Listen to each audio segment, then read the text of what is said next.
nama istammeenyi ta'e. Inkaas kulo sito jira. Waada galchine gadi buusne. Waa majaraan kaasin jireenya kee kabiraa eegal. Hammeenyi isaa yoom dubbadde hin beeka. Hammeenyi isaa yoom dubbadde ati. Hammeenyi sun ta'in dubbatuma hin qabduudha. Bayaan kaastu bayaan inkaasu. Ati ilaal ati wanni beeytu hin jiru jedhika. Sigalee inni isaa fi inni angiddeetaa dhufee miidiyaa irratti haasa'uu qaba akkana jedhee dubbatuu qaba. Ati Samiraa fi inni ol hiikanii hin beekaa jette. Maaliif mee si bira jira gaafa na hiiku si hiike Samiraa jedhee afaan baasee gaafa inni na hiiku na bira jira Mu'aazani. Ati jireenya kee jiraataa jirta. Si gaafadhe moo si gaafanne jireenya kee jiraataa jirta. Dhagee bayaan anaatu deebisaaf dubbii taata. Ila koo immoo na deebisaafi. Nama 2,200 siik. Dhumatti. Wallahi rabbina shaahida jireenya kiyya naan barakeessin gaafa jalqaballee si hiike san duraawu.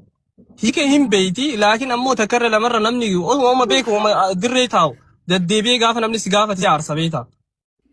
Sile mee eshi booyi. Hiikaa jechuun afaan Oromootiin si hiike jechuudha malee waan biraa ka dhufee haada sirraa hiikun jiru bar. Haada ati hidhamtee jiru ka dhufee sirraa hiikun jiru. Eshi riikardii naa keette moo. Yaani riikardii ma akkasuma daarektuma si bilbilee daarektuma si bilbilee dhageeffadhu daarektuma bilbilee aboo ani si hiikeera maatii kiyya bilbilee. Micayyoo tana hiikee jira. Ganaa akka isin waa takka waliin hin qabnu. Jee waa hunda xumuree jira. Si galee? Amma asirratti waan kanallee haasa'uun hin barbaachisu. Ati amma si himuu jecha akkas naan jette san si himuu amma asirratti deebisee si himuu jecha ati na hiiki siin si deebisu. Eega ati irra deddeebitee eega itti irra deddeebitee odoo atiif bareedduun osoo wali hin fuudhin dura. Osoo waliin fuudhin dura maal naan jette jecha naan jette san booyisii sannan qaba sii fiduu asirratti miidhaa irratti. No. Samira. Maaliif akka Rajaatu ni khayyaa'ee dhumaree bayaan akka shari'attis bira qabaasa. Khayyaa'ee ati amma waan barbaade dhageeffadhu. Kiyaar Bashir irratti naan jette eenyu si bira jennaan kiyaar hin malee homuu na bira hin jiru naan jette. Oika rajaatu sinjee jira yoo rajaatu sinjee illee hin ta'u ni kaan keessan baatisa dideenyaan. Ina dhageeffadhu bayaan siniini ani sinii ku sii kan maaliifin birrii maarii sii kennu dide beeyta naan jedhe wallahi laazim riikardii isaa takka waraabbadhe maaliif sii kennu gaafa birrii san sii hiike kannaa sin barbaadu jechuudha sii hiike jechuudha. Yoo gaafa san immoo akkas barbaadaan immoo akkas barbaadu kanaan dhagee waan tokko sinjaa takkaan qaba siifiin laxafaa asirratti barbaadde jechuudha. Ka riikardii ka gaafa durii ka gaafa istellee riikardii takkaan hin qaba. Gaarummaa akka wannoof gootaati moo ta'u lammaala waraana ma waan haasee wanta barbaadde haasuu dandeessa ani immoo si hiikee jira waan barbaadde riikardii durii kan eega osoo bareedduun fuudhin illee haa ta'u san duraallee haa ta'u. Kan na deebisi jettee na kadhatte ofii kee na kadhatte. Sagalee an akka keetitti sagalee seebii godhadde amma waa baay'ee dubbadde an akka keetitti waa baay'ee amma waan baay'ee dubbaddu. Sagalee yoo callisee irra wayyaa. Mee bayaan. Wallahi yoo callisee irra wayyaa. Osoo jirru afaan walitti deddeebisuun jiraan ta'u sirrii miti beektu. Laa deebisuun qaba. Yoo dhiiftee akkam jettaati. Yaa maamme. Ilaa amma waan goonu amma isillee deemtee heerumuu mirga qabdi. Karaan banaadha isii kee jira. Mucaalleen fuudhee tidaarii aalee keessa jira. Kanaaf isin obboleeyyanii maqaa walii kaasuu dhabuudha kana boodarra. Atilleen jireenya isaa keessaa bahe atilleen jireenya isii keessaa bahe. Caccabsinee baradha caccabe hadda caccabe. Caccabsa eenyu obboleessa yoo maqaa kee uwwettee lekka sirasiyyaaf na goote. Waan ijaarsan. Itti deema kan deemaanii hojiirra jira. Jadi. Ish. Wanni warra miidiyaa kanaaf dhaamu takkafta. Warra kabajaa qabuuf rabbi kabajuma isinii haa dabalu jaan warra kabaja hin qabne kan simjee hojii hin qabne kan waa'ee jireenya namaa hunda yeruma hunda uuma jireenya namaa haasa'u kan jireenya isaatu maal keessa akka jiru ofii isaatiif of hin beekne kadiiraa tokko immoo kanuma waan tokko osoo irraa quba hin qabne darbe jeetu quba hin qabne zim jedhee gaafa waan tokko arge afaan isaa baasee olii gad deemee haasa'u miti beektaa. Bas jireenya namaa inuma namni dhalli namaa galuu hin qabu. Ooma isaa ta'ee of ta'ee waan ofirraa dubbatee kabaja isaa eeggatee jiraachuudha dubartiin illee dhiirri illee.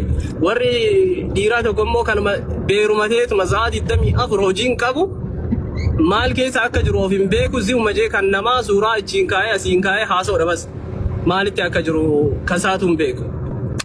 Kanaaf warri arsii anaaf soddaadha kabaja qabdu mataa fayyarra jirtan. Deengaddaa soddaa isiniin ture arrallee soddaa isiniin jira. Gaafa rakkinni dhufe immoo hin fiigina olii gad. Sigalee akkuma kabajaa soddaan sodaadha jettan san ammoo hojiirra oolcha akkuma quraana keessan keessa soddaan sodaadha jettanii barreeffatanii yaadanii soddaan sodaa eegate wanni barbaadellee yoo gale wanni barbaadellee yoo ta'e namni wal fuudha walii ka biraa jireenya haaraa jiraata. Amma yoo jireenyi kiyya naaf hin taane ta'e yoo ka'ee hiikee ka biraa fuudha mirga koodha. Namni na dhoowwu hin jiru namni na wajjin horatu yookaan na wajjin birrii tokko naa kan hin jiru. Saa'idamii afur anaadha kan hojii kiyyaaf jireenya kiyya masuulinnatii ofirratti baaddatee wanta barbaade godhee jiraatu. Sigalee? Yes. Kanaafuu jalqabuma intalli kabajaa qabaattee adaba qabaattee naan wanni anillee hiikaa oolee kaaniif kaan fuudhu hin jiru. Sigalee carraadha bultiinis jireenyinis carraa eegate namni eega walitti dhufee yoo carraan gaarii ta'ee carraa gaarii si mudatee waliin jiraachuudhaaf hawwii qabaatte waliin jiraatta addaboo hawwii qabaatte naan wanni si dhoowwu kadhabeedha bultiin dhugaa. Eewwa kana jechuudha. Kanaafuu hadaraa akka dhaamsaatti ijoolleen keenya warri arsiillee warri soddaa keenyaa taa'a analleen tuqinaa nagaan godhaa isiniin ja'a kanuma isiniin jechuufi waan biraa baay'isee naasoo kanii deebisuu sayyoo nama fayyaa hin qabne ta'e malee aga jaalattu hin jaalanna yoo jibbine hin jibbina garagalanii ilaaluun hin jiru akka mataa kiyyaatti akkas. Yoo jaalannu iska xiggii shururuu goonee jaalanna. Shururuu goonee akkanatti. Okay? Isii malee dubartiin hin jirtu. Isii malee dubartiin hin jirtu. Aboo dhiirti argee kun numa gowwaadha. Hatta yoo isiin fokkottee jechuudha bareedduun alamaa sii jennee faarsinee if dura keenye. Gaafa ammoo isheen ammoo kana dagatte jibbinee jennaanis yaani bas nama du'eetii namni kan tokko hanguma jaalannu san takka gaafa jibbisuu dhufellee iska xiggina. Baazawwee wanni xalaqqiin itti jarjaraniif waan baay'ee onneerraa jaalataniif onneerraa isii malee dubartiin takka kan uumaminitti waan jaalataniif gaafa isiin faagaa baate immoo iska xiggii jibbamti achumaarraa dhaabbatama. Isin galeemi. Amma wanni jechuu barbaanne ani wanni fin dhufeef micoota illee hin kabaja.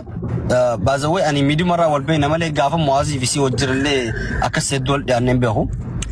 Laakiin ammoo wanni godhuu qabdu muwaaz jireenya haariyaa keessa jira. Bultii haarii ijaarratee jira. Muwaaz ati kaleessa beektu miti. Muwaaz kaleessa ati abbaa manaa kiyyaa wayim jaalallee kiyya jettee waliin jiraattu sanii miti. Muwaaz bultii haariyaa jireenya haarii eegalee jira. Akka obboleessaatti yoo rakkatti isaas gargaaru arkeeran. Ani ati agartu kun gaafa ati rakkattee isa dawwaltee osoo Itoophiyaa jirtu isa dawwalattee anammoo waan dubbadhu hiriyyaadha obboleessaa waliin jirra gaafa ati isa rakkattee isa dawwalatu gaafa inni si gargaaru an bira jira. Si galeemi marraa takka marraa lama marraa sadiirra yoo si gargaaru bira jira jechuudha. Gaaf san beek ati nagaasaa qabattee miti. Garuutu inni maal jedha nama kana kaleessa waliin turre waliin nyaanne wallahi oromoo wanni isin hubachuu qabdan isuma dhugaa isin hin jaan an hakkumaan ija kiyyaan arke an dhiirummaa isaa qudhee jira isin galeemi namni dhiirtuun dhiiraa qudhee jirti bar wallahi